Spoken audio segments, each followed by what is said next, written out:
ഏഷ്യാകപ്പിൽ ഇതുവരെ തോൽവി അറിയാതെയാണ് ഇന്ത്യ ഫൈനൽ വരെ എത്തിയത്. പാകിസ്ഥാൻ ആവട്ടെ ഇന്ത്യക്കെതിരായ 2 മത്സരങ്ങളിലും പരാജയപ്പെട്ടു. ആ 2 മത്സരങ്ങളുടെ പരാജയത്തിന്റെ ക്ഷീണം പാകിസ്ഥാന് ഈ ഫൈനലിൽ നോവായി അനുഭവപ്പെടുകയും ചെയ്യും. അഭിഷേക് ശർമ്മയുടെ തീപാർന്ന ബാറ്റിങ്ങിന് എന്തായിരിക്കും പാകിസ്ഥാന് മറുപടിയായിട്ടുള്ളത്? ഒരുപാട് ചോദ്യങ്ങൾ നിലനിൽക്കുന്നു. നമ്മോടൊപ്പം ഒരുപാട് അതിഥികളും ചേരുന്നുണ്ട് ഈ സമയം. ഒപ്പം ക്രിക്കറ്റ് ആരാധകരും പങ്കുചേരും. ഏഷ്യാകപ്പ് ഫൈനൽ തൊട്ടു മുമ്പ് സോണി ചെറുവത്തൂർ ക്രിക്കറ്റ് നിരീക്ഷകൻ, മുൻ ക്രിക്കറ്റ് താരം doctor N Ajith Kumar cricket നിരീക്ഷകൻ, പ്രശാന്ത് അലക്സാണ്ടർ ചലച്ചിത്ര താരം, വിനു മോഹൻ ചലച്ചിത്ര താരം, മിന്നുമണി ഇന്ത്യൻ എ ടീമിന്റെ ക്യാപ്റ്റൻ, അഭിലാഷ് പിള്ള തിരക്കഥാകൃത്ത് എന്നിവർ നമ്മോടൊപ്പം ചേരും ഏഷ്യൻ ഗ്രാൻഡ് ഫിനാലയിൽ. ഞാൻ ആദ്യം പോകുന്നു നമ്മുടെ അഭിമാനമായിട്ടുള്ള മിന്നുമണിയിലേക്ക്. മിന്നു, വളരെ സന്തോഷം. ഇന്ത്യൻ എ ടീമിന്റെ ക്യാമ്പിലാണ്, ക്യാപ്റ്റനാണ്. അപ്പോൾ എങ്ങനെയാണ് ഇന്ന് ടീം ഒരുമിച്ചിരുന്ന് കളി കാണോ?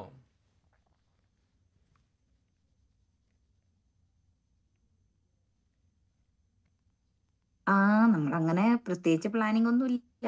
കളി കാണണം എന്നുള്ളൊരു പ്ലാനിങ് മാത്രമേ ഉള്ളൂ. റൂമിലിരുന്ന് തന്നെ കളി കാണണം എന്നുള്ളൊരു പ്ലാനേ ഉള്ളൂ.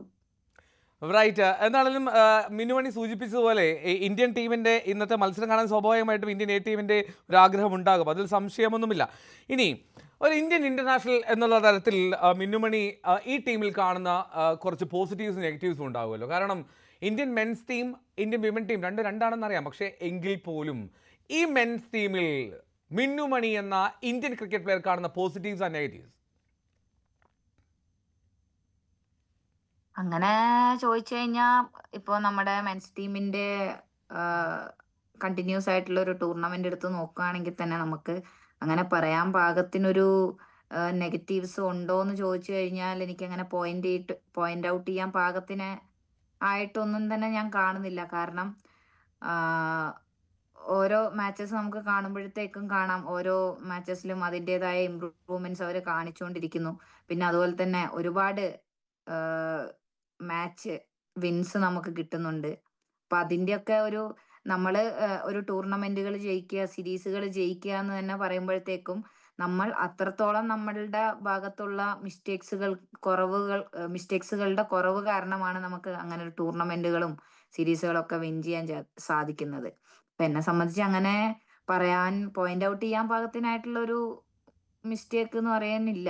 പിന്നെ ഓരോ മാച്ചസിലും എല്ലാ മാച്ചസിലും നമുക്ക് ഒരേപോലെ നമ്മൾ പ്രതീക്ഷിക്കുന്ന ആൾക്കാർ എല്ലാ മാച്ചസിലും ഒരേപോലെ ചെയ്യണം എന്ന് ഒരു നിർബന്ധമില്ല. ഓരോ ദിവസത്തിന്റെ ഒരു ലക്കും എല്ലാം അതിന്റെ കൂടെ ഉണ്ടാവും. അപ്പൊ തീർച്ചയായിട്ടും എനിക്ക് നല്ല രീതിയിൽ ടീമില് മൊത്തത്തിൽ ഒരു പോസിറ്റീവായിട്ടാണ് എനിക്ക് ഫീൽ ചെയ്യുന്നത്. റൈറ്റ്. മിനു സൂചിപ്പിച്ചതുപോലെ പോസിറ്റീവ്സ് ആണ് കൂടുതൽ പറയാനുള്ള കാര്യത്തിൽ സംശയമില്ല. ഞാൻ ഡോക്ടർ അജിത് കുമാറിലേക്കും സോണി ചെറുവത്തൂരിലേക്കും എത്താം. അതിനു മുമ്പ് വിനു മോഹൻ നമ്മൾക്കറിയാവുന്ന പോലെ സെലിബ്രിറ്റി ക്രിക്കറ്റ് ലീഗിലൊക്കെ സജീവമായിട്ടുണ്ടായിരുന്ന ആളാണ്. ഇത്തവണ ടീമിലില്ല കേരള സ്ട്രൈക്കേഴ്സിൻ്റെ ഭാഗമായിട്ട്. എങ്കിൽ പോലും ക്രിക്കറ്റിനോട് വളരെ ഭ്രാന്ത് സൂക്ഷിക്കുന്ന ഒരു ചലച്ചിത്ര താരമാണ് വിനു. ഈ ഏഷ്യാകപ്പ് ഇങ്ങനെ മുഴുവൻ കാണാറുണ്ടായിരുന്നോ? എന്താണ് ഇന്നത്തെ ഒരു പ്രതീക്ഷ? മാത്രമല്ല, എങ്ങനെ ഈ ക്രിക്കറ്റിനോട് ഇത്ര ഇഷ്ടം വന്നത് എവിടെ നിന്നാണ് വിനു?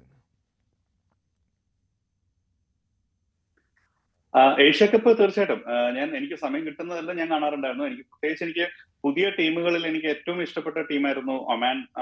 എന്റെ പെർഫോമൻസ് ഭയങ്കര രസകരമായിട്ടാണ് അവർ പെർഫോം ചെയ്തത്. സത്യം പറഞ്ഞ ഒരു ഇത്രയും എക്സ്പീരിയൻസ് ഉള്ള നമ്മളിപ്പം എന്താ പറയാ ഇന്ത്യയുടെ കൂടെ കളിക്കുമ്പോൾ പോലും വളരെ പവർഫുൾ ടീമായിട്ടാണ് എനിക്ക് അവരെ തോന്നിയത്. സോ അതൊരു നല്ല ഒരു എന്താ പറയാ ഏഷ്യാകപ്പിന്റെ ഒരു അടുത്ത ഇനി വേൾഡ് കപ്പിലേക്കും ഒക്കെ വളരെ നല്ലൊരു ഒരുപാട് കാര്യങ്ങൾ തരാൻ ഒരു ക്രിക്കറ്റിൽ ഒരുപാട് സംഭാവന ചെയ്യാൻ പറ്റുന്ന ഒരു ടീമായി മാറുമെന്ന് പ്രതീക്ഷിക്കുന്നു ഒമാൻ. ഫസ്റ്റ് തന്നെ ഞാനത് ഏഷ്യാകപ്പിന്റെ കാര്യം കാണുന്നതുകൊണ്ട് പറഞ്ഞാണ്. എനിക്ക് ക്രിക്കറ്റ് പ്രേമം എന്ന് പറയുന്നത് തീർച്ചയായിട്ടും കൊച്ചുനാള് മുതല്, കുട്ടിക്കാലം മുതല് നമ്മൾ മടല് വെട്ടി ക്രിക്കറ്റ് കളിക്കാൻ തുടങ്ങുമ്പോൾ എന്റെ അപ്പച്ചിയുടെ മകനുണ്ടായിരുന്നു രാജേഷ്. ചേട്ടനൊപ്പം അവിടുത്തെ ക്ലബ് ടീമിലും എ ഡിവിഷൻ ടീമും ജില്ലാ ടീമൊക്കെ കളിക്കാറുള്ള ബോളറായിരുന്നു. സോ ചേട്ടൻ ക്രിക്കറ്റിനെ പറ്റി വളരെ നമ്മുടെ വീട്ടിൽ നിന്നുള്ള ഏക ഒരു ക്രിക്കറ്റ് പ്ലെയർ എന്ന് പറയാൻ പറ്റുന്നത് രാജേഷ് ചേട്ടനായിരുന്നു. അപ്പൊ അത് ശരിക്കും അതായിരുന്നു ഒരു ഇൻസ്പിറേഷൻ ഫസ്റ്റ്. പിന്നെ ഇവരൊക്കെ കളിക്കുമ്പോൾ എന്റെ ചിറ്റപ്പനും ചേട്ടനും രാജേഷേട്ടനും സന്തോഷനും ഇവരൊക്കെ കളിക്കുമ്പോൾ ഇവരുടെ കൂടെ ബോൾ എടുക്കാനും ഒക്കെ പോവുകയും ആ ക്രിക്കറ്റിനോടുള്ളൊരു ഇഷ്ടം അങ്ങനെയായിരുന്നു ഉണ്ടായി തുടങ്ങിയത് കുട്ടിക്കാലത്ത്. പിന്നെ ടെണ്ടുൽക്കർ, ഓഫ്കോഴ്സ് എനിക്ക് ഏറ്റവും എന്റെ വളരെ ഹാർട്ട്ഫുൾ ഒരു എന്താ പറയാ ഹാർഡ് കോർ ഫാനാണ് ഞാൻ ശരിക്കും ടെണ്ടുൽക്കറിന്റെ. അപ്പം അദ്ദേഹത്തിന്റെ അതേപോലെ മടലില് നമ്മൾ MRF എന്നൊക്കെ ബാറ്റിലൊക്കെ എഴുതി തുടങ്ങിയ ഒരു ക്രിക്കറ്റ് പ്രേമമാണ്. ശരിക്കും അതായിരുന്നു എന്റെ ക്രിക്കറ്റിന്റെ ഒരു ഇഷ്ടം. പിന്നെ സ്കൂളിൽ പഠിക്കുമ്പോഴൊക്കെ കളിച്ചിട്ടുണ്ട്. പിന്നെ ഏറ്റവും കൂടുതൽ ക്രിക്കറ്റിനെ പ്രൊഫഷണലി വളരെയധികം സ്നേഹിക്കുകയും ആ പ്രൊഫഷണലി അതിന്റെ ഒരു ടെക്നിക്കൽ രീതിയും ആ ക്രിക്കറ്റിനോടുള്ള ഒരു പ്രൊഫഷണൽ രീതിയിൽ അപ്രോച്ച് ചെയ്ത് CCLന്റെ സമയത്താണ്. അന്ന് അതിന് ആ CCLനൊക്കെ മുമ്പായിട്ട് ഞങ്ങളുടെ ഒരു സെലിബ്രിറ്റി ക്രിക്കറ്റ് ക്ലബ് എന്ന് പറഞ്ഞ C3 എന്ന് പറഞ്ഞ ക്ലബ് ഉണ്ട്. അതില് ഒരുപാട് പേരുണ്ട്. ഇന്ദ്രേട്ടൻ കളിച്ചിട്ടുണ്ട്, ചാക്കോച്ചനുണ്ട്. ചാക്കോച്ചനാണ് ഞങ്ങളുടെ ഇപ്പോഴത്തെ ചെയർമാൻ അതില്. സോ ഈ ഒരു ക്ലബ്ബായിരുന്നു ഞങ്ങളുടെ ആദ്യം. അതായത് എറണാകുളത്തുള്ള കുറച്ച് ആൾക്കാർ, നിഖിലേട്ടനുണ്ട്, വിജയ് യേശുദാസ് ഉണ്ട്, അങ്ങനെ സിംഗേഴ്സും ആക്ടേഴ്സും ഞങ്ങളുടെ ഫ്രണ്ട്സുകളും ഒക്കെ ആയിട്ടുള്ള ഒരുപാട് പേർ ചേർന്നിട്ടുള്ള ഒരു എറണാകുളത്തുള്ള സമയങ്ങളിൽ ഞങ്ങൾ എല്ലാവരും ഒരുമിച്ച് ക്രിക്കറ്റ് കളിക്കാൻ പോകാറുള്ളതാണ്. ഈ ക്രിക്കറ്റ് കളിക്കുമ്പോൾ അത് ചിലപ്പം സ്റ്റേഡിയത്തിന്റെ അവിടെയും അതുപോലെ തേവര കോളേജിന്റെ അവിടെയൊക്കെ ആയിരുന്നു കളിക്കുന്നത്. പിന്നെ സെന്റ് പോൾസിലേക്ക് പോയി. സെന്റ് പോൾസിൽ നിന്നാണ് ശരിക്കും ഞങ്ങൾ ഒരു ടെന്നീസ് ബോളിൽ നിന്നൊക്കെ മാറി പ്രൊഫഷണൽ ഒരു രീതിയിലേക്ക് കളിക്കണം, എല്ലാവരും നന്നായി കളിക്കുന്നുണ്ടെന്ന് പറഞ്ഞാൽ ആ തരത്തിൽ ഞങ്ങൾ കളിച്ചു തുടങ്ങിയത്. അതിനുശേഷമാണ് CCLൊക്കെ നമ്മൾ കേരള ടീമൊക്കെ വരുന്നത്. സത്യം പറഞ്ഞാൽ അതായിരുന്നു എല്ലാവർക്കും പാഷനുള്ള, ക്രിക്കറ്റിനോട് പാഷനായിട്ടുള്ള, ക്രിക്കറ്റിനെ സ്നേഹിക്കുന്ന കുറേയധികം ആൾക്കാർ ഒരു ഫ്രീ ആകുമ്പോൾ ഞങ്ങൾ എല്ലാവരും ഒരുമിച്ച് കളിക്കുന്നു. അതിൽ നിന്നാണ് CCLലേക്ക് വരുന്നത്. CCLാണ് ശരിക്കും ഒരു പ്രൊഫഷണലി എന്താ പറയാ ക്രിക്കറ്റിനെ കുറിച്ച് കൂടുതൽ നമ്മൾ നന്നായി പഠിക്കാനും ട്രെയിനിങ് അല്ലെങ്കിൽ അതിന്റെ ഒരു പ്രാക്ടീസ് സെക്ഷൻ ഒക്കെ അറ്റൻഡ് ചെയ്യാൻ തുടങ്ങിയത് CCL വന്നിട്ട് ശേഷമാണ്. പിന്നെ CCF എന്ന് പറഞ്ഞാൽ നമ്മൾ എറണാകുളത്ത് ഫിലിം ഫെറ്റേണിറ്റിയിലുള്ള എല്ലാവരും ഡയറക്ടേഴ്സും അങ്ങനെ എല്ലാവരും കൂടെ ചേർന്നൊരു ക്രിക്കറ്റ് ക്ലബ് ഉണ്ട്. സോ ഇതിനൊക്കെ പാർട്ടായിട്ട് ഞാൻ ഉള്ള ആളാണ്. അപ്പൊ അതുകൊണ്ട് തന്നെ എനിക്ക് ഭയങ്കര സന്തോഷം. ക്രിക്കറ്റ് എന്ന് പറയുന്നത് നമുക്കൊരു സ്പിരിറ്റ് ആണ് എപ്പോഴും. പിന്നെ ഏഷ്യ കപ്പിന്റെ ഇന്നത്തെ കളി സത്യം പറഞ്ഞാൽ എല്ലാരും ഉറ്റുനോക്കുന്ന ഒരു ഫൈനൽ തന്നെയാണ് ക്രിക്കറ്റിനെ സ്നേഹിക്കുന്ന. കാരണം ഒന്ന്, ഇന്ത്യ പാകിസ്ഥാൻ മത്സരം എന്ന് പറഞ്ഞാൽ വേറൊരു സ്പിരിറ്റ് ആണല്ലേ. നമുക്ക് ശരിക്കും വേറൊരു എനർജിയാണ് ആ ഒരു മാച്ച് തരിക. അതെപ്പോഴും കളിക്കുന്ന പ്ലെയേഴ്സിന് പോലും എനിക്ക് തോന്നുന്നു മറ്റൊരു ഗെയിം, മറ്റൊരു ഒരു ക്രിക്കറ്റ് ടീമുമായിട്ട് കളിക്കുന്നതിനെക്കാട്ടിലും വേറൊരു സ്പിരിറ്റും എനർജിയും ഞാൻ കണ്ടിട്ടുണ്ട് പാകിസ്ഥാൻ ഇന്ത്യ മാച്ചസിൽ. സോ അതൊരു നമ്മളുടെ നമ്മൾ എന്താ പറയുക ഇമോഷണലി ഉള്ള ഒരു സ്പിരിറ്റും കൂടെ അതിനുണ്ട്. തീർച്ചയായിട്ടും അതിന്റെ ഇമ്പാക്ട് ഇതിൽ ഉണ്ടാവും എനിക്ക് തോന്നുന്നുണ്ട് ഈ ഒരു ഏഷ്യ കപ്പിന്റെ ഈ ഫൈനലില്. പിന്നെ പലപ്പോഴും ഇന്ത്യക്ക് ഉണ്ടായിട്ടുള്ള ഒരു പ്രോബ്ലം എനിക്ക് ഫീൽ ചെയ്തിട്ടുള്ള ഇന്ത്യൻ ടീമിന് പറ്റുന്നത് വളരെ നന്നായി കളിച്ചു വരികയും ഫൈനലിൽ വരുമ്പോൾ ഒരു ചെറിയ സമ്മർദ്ദത്തിന്റെ പിടിയിൽ പെടുന്നതായിട്ട് പലപ്പോഴും എനിക്ക് തോന്നിയിട്ടുണ്ട് പല മാച്ചസിലും. ഇപ്പൊ കഴിഞ്ഞ വേൾഡ് കപ്പിലൊക്കെ നമുക്കത് കണ്ടതാണ്. അപ്പം ആ തരത്തിലൊരു സമ്മർദ്ദത്തിൽ പെടാതെ വളരെ നല്ല രീതിയിൽ പെർഫോം ചെയ്യാൻ ഇന്ത്യക്ക് പറ്റിയാൽ, കാരണം ഇന്ത്യയുടെ ടീം പുലിക്കുട്ടികളാണ് ശരിക്കും ഇപ്രാവശ്യം ഉള്ള എല്ലാവരും.